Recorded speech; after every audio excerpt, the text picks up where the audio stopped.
तो मित्रों, जब वस्तु अनंत पर स्थित हो, अवतल दर्पण द्वारा प्रतिबिंब का बनना में प्रथम स्थिति यानी वस्तु की प्रथम स्थिति में हम देख रहे हैं कि प्रतिबिंब किस प्रकार बनेगा, उसका आरेख हम बना रहे हैं। ये अवतल दर्पण है, ये अवतल दर्पण का मुख्य फोकस है और ये वक्रता केंद्र है। तो जब वस्तु अनंत पर स्थित हो तब वस्तु का प्रतिबिंब कैसा बनता है, कहाँ बनता है, ये हम देखते हैं। लेकिन उसके पहले हम आरेख खींच लेते हैं। तो मित्रों, गोलीय दर्पण में आप जानते हैं कि दो दर्पण होते हैं, एक अवतल दर्पण, एक उत्तल दर्पण। तो उत्तल दर्पण द्वारा प्रतिबिंब का बनना हम देखेंगे। अवतल दर्पण के सामने कोई वस्तु अनंत दूरी पर रखी है तो अनंत से आने वाली प्रकाश किरणें परस्पर समांतर होती हैं। यदि समांतर नहीं रहेंगी तो हम तक प्रकाश किरणें पहुंच नहीं पाएंगी। तो अनंत से आने वाली प्रकाश किरणें परस्पर समांतर होती हैं। तो जो किरणें मुख्य फोकस से जाती हैं, जो किरणें मुख्य फोकस से जाती हैं, परावर्तन के पश्चात मुख्य अक्ष के समांतर हो जाती हैं। आप देख रहे हैं ये प्रकाश किरण मुख्य फोकस से आया, आने के बाद उसका परावर्तन हुआ, परावर्तन होने के पश्चात वो मुख्य अक्ष के समांतर। और जो किरणें वक्रता केंद्र से होकर आती हैं, जो किरणें वक्रता केंद्र से होकर आती हैं, परावर्तन के पश्चात उसी मार्ग से वापस लौट जाती हैं। प्रकाश किरणें आई, प्रकाश किरणें टकराई और वापस उसी मार्ग से चली गई। अब ये दोनों परावर्तित किरणें जिस बिंदु पर मिलती है, चूंकि परावर्तित किरण ये और परावर्तित किरण ये दोनों जिस बिंदु पर मिलती हैं, उस बिंदु से मुख्य अक्ष पर लंब डाल देंगे। यहाँ से इस पे क्या खींच देंगे, लंब खींच देंगे, तब हमें वस्तु का प्रतिबिंब प्राप्त हो जाएगा। ये वस्तु हमने क्या रखा था, ए बी वस्तु रखा है और हमने यहाँ पे प्रतिबिंब ए डैश बी डैश रखे हैं। दोस्तों, अब हमने देख लिया कि ए बी वस्तु का प्रतिबिंब ए डैश बी डैश बना है। तो इसमें हमने प्रतिबिंब बनने के दो नियमों को लगाए हैं। इसके पहले वाले वीडियो में आपको प्रतिबिंब के बनने के नियम को बताया जा चुका है। प्रतिबिंब के बनने के नियम को आपने इसके पहले वाले वीडियो में देखा है। उम्मीद करते हैं कि आपको याद भी होगा। तो आइए हम यहाँ पे प्रतिबिंब किस प्रकार बना है इसकी चर्चा करेंगे और प्रतिबिंब कैसा बना है, कहाँ बना है, इसको भी हम देखते हैं। आपको नोट बनाना है। आप कक्षा 10 के विद्यार्थी हैं, ऐसा नहीं है कि आप एक बार देख लेंगे तो आपको हमेशा हमेशा के लिए याद हो जाएगा। प्यारे मित्रों, आप नोटबुक जरूर तैयार करेंगे। जब तक आप अपने हाथ से खुद का नोटबुक नहीं तैयार करेंगे, तैयार नहीं करेंगे तो आप अपनी अच्छी तैयारी नहीं कर सकते हैं। क्योंकि किताबों में बहुत कुछ है, यूट्यूब के माध्यम से आपको बहुत कुछ सारी चीज़ें देख सकते हैं, परंतु जब तक आपके हाथ में कुछ नहीं रहेगा, पढ़ने की सामग्री, लिखने की सामग्री, तब तक आप तैयारी नहीं कर सकते। नहीं तो वीडियो देखकर अच्छे एग्जाम को निकाला जा सकता है, लेकिन मित्रों ऐसा वास्तव में नहीं होता।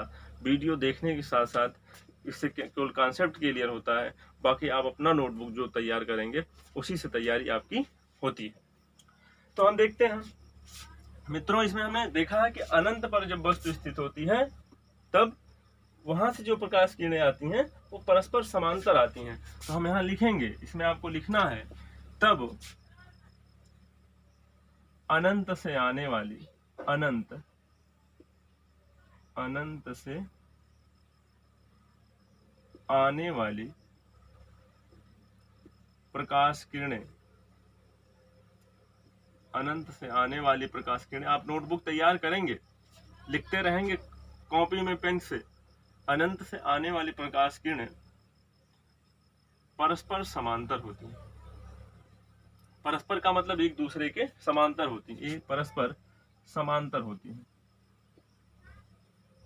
परस्पर समांतर होती है। जो किरणें मुख्य फोकस से जाती हैं, यहाँ पे आपने बिंदु लिखा था, जो किरणें मुख्य फोकस से जाती हैं, फोकस से जाती हैं, परावर्तन के पश्चात मुख्य अक्ष के समांतर हो जाते हैं, मुख्य अक्ष के समांतर हो जाती हैं,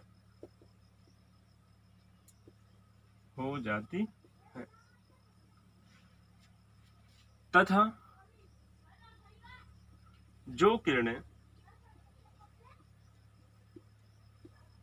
वक्रता केंद्र से जाती हैं, वक्रता केंद्र से जाती हैं, परावर्तन के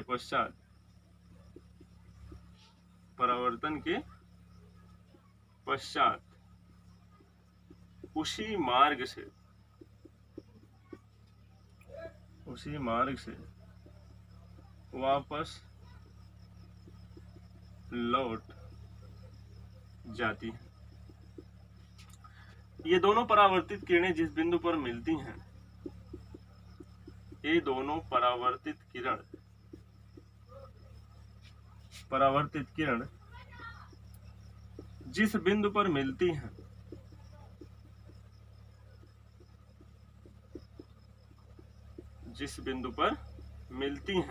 उस बिंदु से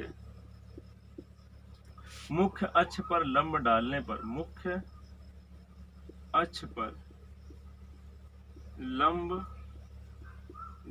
पर प्रतिबिंब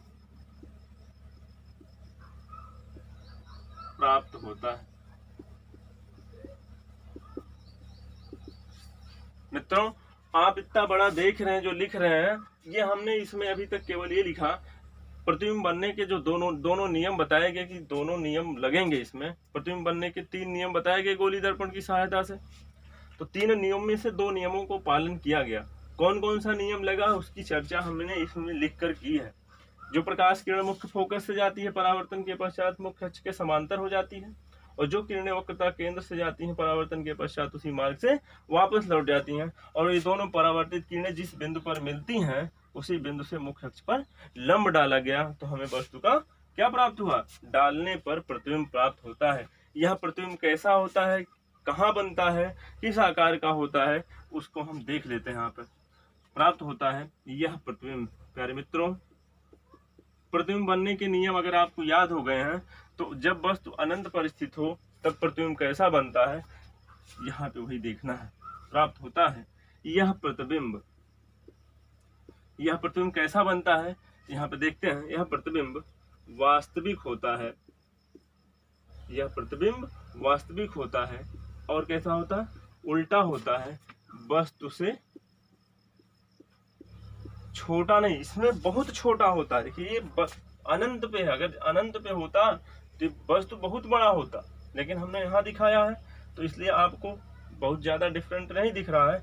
लेकिन अगर ये अनंत पे इतना बड़ा होता तब भी प्रतिबिंब इतने बनता। वस्तु अगर इतना बड़ा होता तो प्रतिबिंब इतना बड़ा ही बनता। तो वस्तु से बहुत छोटा तथा मुख्य फोकस पर बनता है, फोकस पर बनता।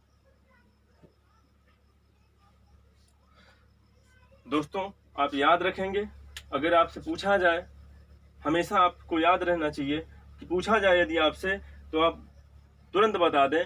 जहाँ पे जैसे लिखा गया कि जब वस्तु अनंत पर स्थित हो तब अवतल दर्पण द्वारा प्रतिबिंब कैसा बनता है, तो दोस्तों अब तुरंत आपके दिमाग में आना चाहिए कि वस्तु का प्रतिबिंब वास्तविक बनता है, उल्टा बनता है, वस्तु से बहुत छोटा बनता है, और कहाँ बनता है? मुख्य फोकस पर।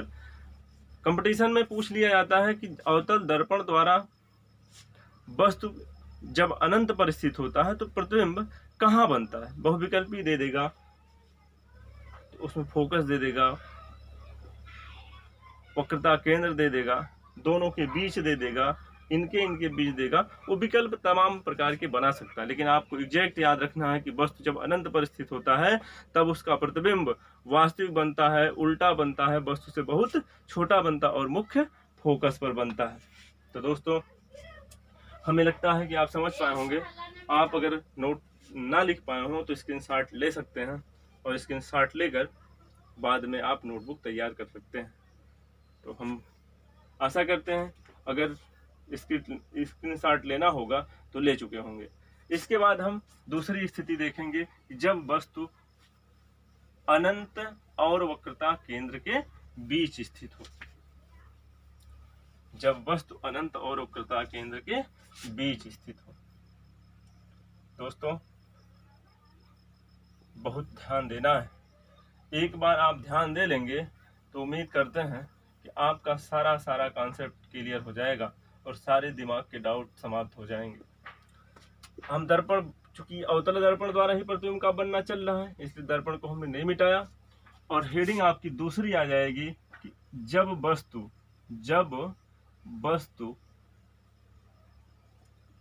वस्तु अनंत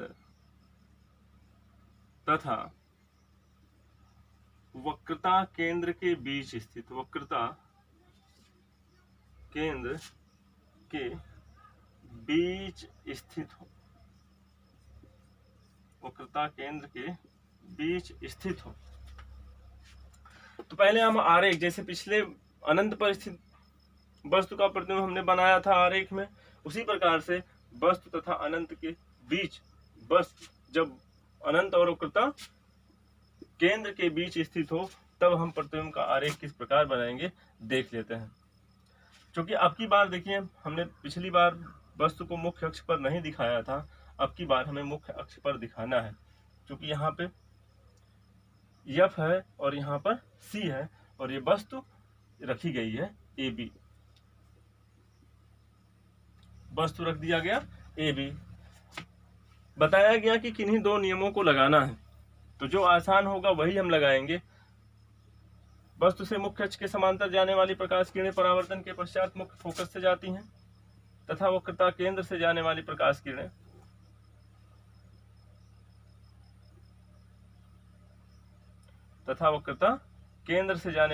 किरणें वस्तु से मुख्य अक्ष के समांतर प्रकाश किरण जा रही है, परावर्तन के पश्चात कहां से जाएगी? मुख्य फोकस से होकर जाएगी, मुख्य फोकस से होकर जाएगी और वक्रता केंद्र से जाने वाली प्रकाश किरणें परावर्तन के पश्चात पुनः उसी मार्ग से वापस लौट जाएंगी। जैसे प्रकाश किरण मुख्य अक्ष के समांतर जा रही थी, यहाँ से उसका परावर्तन हुआ, मुख्य फोकस से चली गई, और वक्रता केंद्र से जाने वाली प्रकाश किरणें परावर्तन के पश्चात पुनः उसी मार्ग से वापस लौट आई। ये दोनों परावर्तित किरणें जिस बिंदु पर मिली हैं उसी बिंदु से मुख्य अक्ष पर लंब डालने पर वस्तु का प्रतिबिंब प्राप्त होता है। यह प्रतिबिंब हम A', B' से व्यक्त कर रहे हैं। तो मित्रों, आप देख रहे होंगे कि वस्तु स्थित कहाँ है? अनंत और वक्रता केंद्र के बीच स्थित है। ये वस्तु AB कहाँ स्थित है? अनंत और वक्रता केंद्र के बीच स्थित है। अब वस्तु से मुख्य अक्ष के समांतर जाने वाली प्रकाश किरणें परावर्तन के पश्चात मुख्य फोकस से जा रही हैं और वक्रता केंद्र से जाने वाली प्रकाश किरणें परावर्तन के पश्चात पुनः उसी मार्ग से वापस लौट जा रही हैं। ये दोनों परावर्तित किरणें जिस बिंदु पर मिल रही हैं, इस बिंदु से मुख्य अक्ष पर लंब डालने पर वस्तु का प्रतिबिंब A', B' प्राप्त हुआ है। A', B' प्राप्त हुआ है। यह प्रतिबिंब कहाँ बना हुआ है? C और F के बीच बना हुआ। देखिए, वस्तु सीधा रखा है, प्रतिबिंब उल्टा बना हुआ है। तो आप बता सकते हैं। अच्छा, प्रकाश किरणें वास्तव में परावर्तन के पश्चात वास्तव में मिलती हैं। तो प्रकाश जब वास्तव में मिलती हो तो वहां प्रतिबिंब वास्तविक बनता है। तो प्रतिबिंब वास्तविक बन रहा है, उल्टा बन रहा है, वस्तु से छोटा बन रहा है। पिछली बार आपने क्या लिखा था? बहुत छोटा, क्योंकि वहां वस्तु अनंत पर थी और वस्तु बहुत बड़ी थी। यहाँ पर उसकी अपेक्षा देखा जाए तो उतना छोटा नहीं बना है जितना कि अनंत वाली स्थिति में बना था। तो वस्तु का प्रतिबिंब वास्तविक उल्टा वस्तु से छोटा कहाँ बनता है? वक्रता केंद्र और फोकस के बीच बनता है। तो प्यारे मित्रों, आप ध्यान देंगे, हम केवल हमारा जो उत्तर है प्रतिबिंब कैसा बना है, बस हमें इतना केवल लिखना है, वास्तविक उल्टा वस्तु से छोटा, वस्तु से छोटा और वक्रता केंद्र तथा फोकस का मतलब मुख्य फोकस के बीच बना। हमें याद इतना रखना है, बस क्या याद रखना है, जब वस्तु अनंत और वक्रता केंद्र के बीच स्थित हो तब अवतल दर्पण द्वारा प्रतिबिंब की स्थिति और प्रकृति बताइए। तो आप तुरंत बताएंगे जब वस्तु अनंत और वक्रता केंद्र के बीच स्थित होता है तब वस्तु का प्रतिबिंब वास्तविक उल्टा वस्तु से छोटा और वक्रता केंद्र तथा फोकस के बीच बनता है। लेकिन हमने आरेख कैसे बनाया है उसको भी हम लिखेंगे, क्योंकि हम नोटबुक तैयार कर रहे हैं, हम कक्षा 10 के विद्यार्थी हैं, इसलिए हमें नोट तैयार करना आवश्यक है। तो प्रतिबिंब का जो आरेख बना है इनमें 2 नियम लगाए गए हैं। वो कौन कौन से 2 नियम लगाए गए हैं हम उसको लिख लेते हैं। क्या लिखेंगे, आप लिखना शुरू करेंगे, नोट तैयार करेंगे। तो लिखेंगे यहाँ पे तब, क्योंकि आपने लिख दिया जब वस्तु कहाँ स्थित हो, अनंत और वक्रता केंद्र के बीच स्थित हो, तब वस्तु से मुख्य अक्ष के समांतर, वस्तु से मुख्य अक्ष के समांतर जाने वाली, मुख्य अक्ष के समांतर जाने वाली प्रकाश किरणें परावर्तन के पश्चात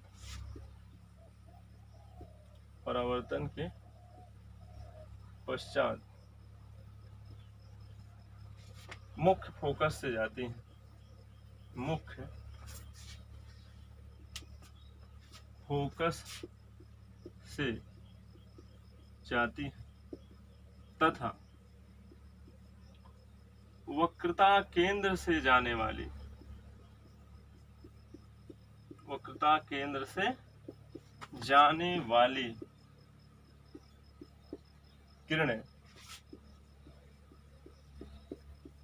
वक्रता केंद्र से जाने वाली किरणें परावर्तन के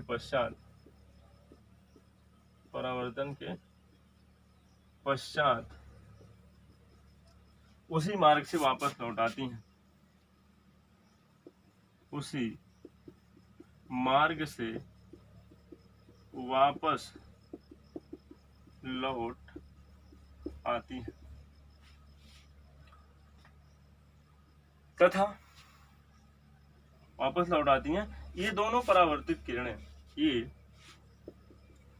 दोनों परावर्तित किरणें जिस बिंदु पर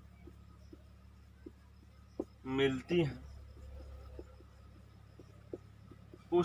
जिस बिंदु पर मिलती हैं उस बिंदु से मुख्य अक्ष पर लंब डालने पर, उस बिंदु से मुख्य अक्ष पर